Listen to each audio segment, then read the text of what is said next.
go to page 112 and look at the one of the key marketing messages. 112.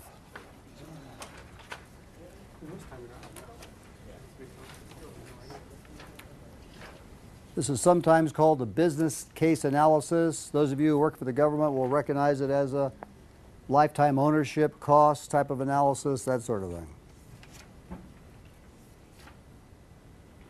So 40% of the offerings that are made in our country every day can have a ROI associated with them, and the national statistics are only 10% of those are actually made. Bottom of page 112, here's the types of ROI. An example of hard would be our back office, install our back office processing system. You can get by with 2 less account payable clerks. It'll pay for itself in 6 months. A soft ROI would be install our back office processing system. We'll free your people up to do more important stuff. Sounds good, but not quite as compelling as the first one, isn't it? And the what if ROIs are associated with risk, like what if you don't have insurance on the factory and that sort of thing. Which of these is most compelling to buyers? Hard ROI. Here's some examples on page 113 and some typical ROI metrics.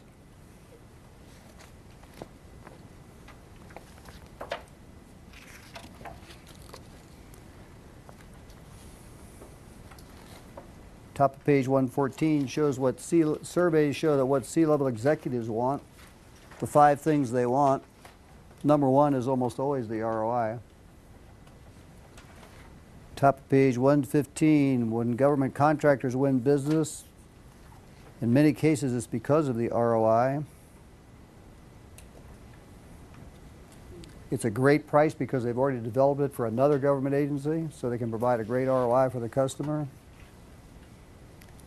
And about on page 115, this sell the sizzle, not the steak, has been around for 114 years. What's the sizzle? The ROI. The sizzle is the ROI.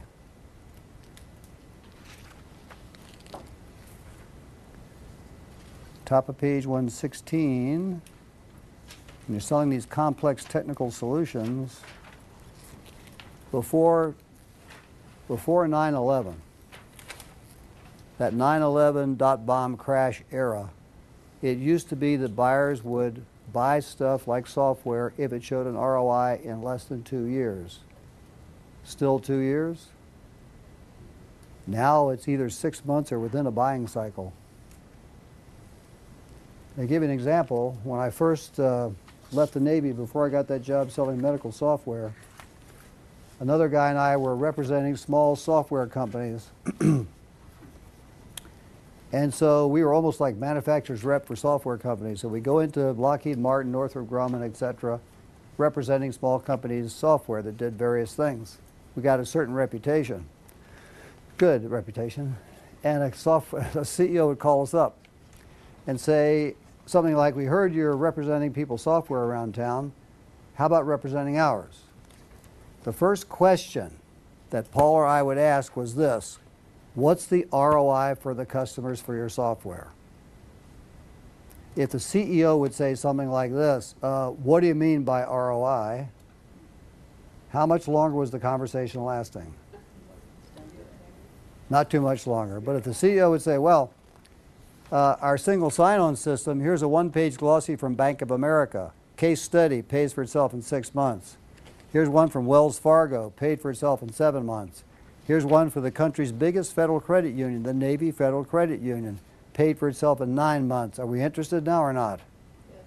We're real interested. Why? Because we can sell it. And so it actually forms, as you see here on the page, the second shortcut to the 12 contacts to make the sale. If you have the legitimate hard ROI, it almost always provides a shortcut to the sale. And in fact, another course we teach, sales negotiations, one of the key principles in sales negotiations is ROI trumps price objections, doesn't it? If you've got the ROI, who cares what the price is? It doesn't matter.